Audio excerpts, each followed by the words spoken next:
Backlash for Boeing out today. According to the Wall Street Journal, Indonesian investigators have found that the aircraft manufacturer's design and oversight blunders played a key role of the deadly Boeing 737 MAX jet crash back in October 2018.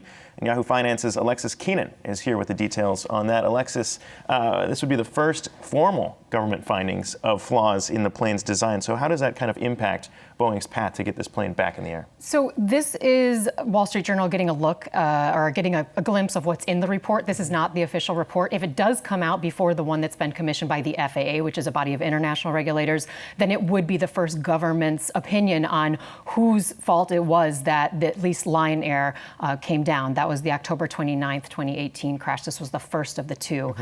So in this report, the Wall Street Journal says that the blame is being put both on Boeing as well as Lion Air, the FAA, and international organizations. So plenty of blame to go around there. But Bloomberg is actually getting a little bit more detailed here, saying that there are 7 total faults that are pointed at Boeing and that 25 of 41 faults are directed at Lion Air. Not so sure about the FAA and the international regulators. But look, Indonesia is part of this international body that the FAA has put together to do its evaluation. So U.S. regulators are going to Indonesia at the end of this month to talk about this report before it gets to its final phase. So it'll be very fascinating to see how these two reports look in comparison to each other. Yeah, because we talked about what kind of parts would be investigated by which government entity, too. And we're looking at this because a lot of people were concerned the FAA wouldn't necessarily be unbiased in looking into this, right? So, I mean, when we talk about their role moving forward, what does this kind of first glimpse at the report mean for the FAA and the way that they're going to be working with Boeing in the future?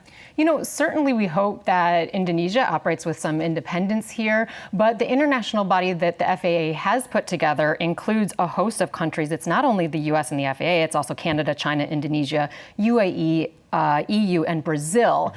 So, you know, look, hopefully they'll operate independently enough that they'll put their foot down and say what needs to be done.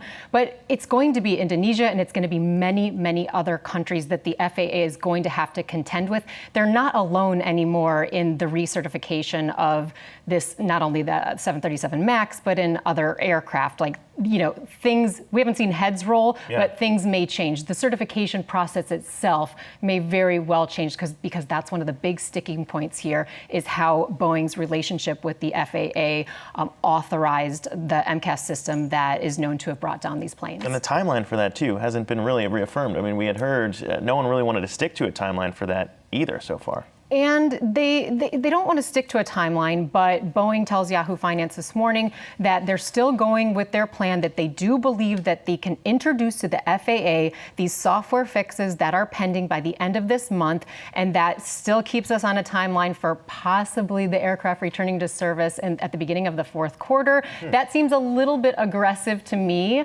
but we'll wait and see. Yeah, for sure. All right, Alexis Keenan, breaking all that down. Appreciate you taking the time. Hey, investors, Zach Guzman here. Are you interested in learning more about the markets and getting the latest financial news? Well, then click right here to subscribe to our Yahoo Finance YouTube channel. Get the latest up-to-the-minute market analysis, big interviews in the world of finance, and information on how to manage your money every day wherever you are.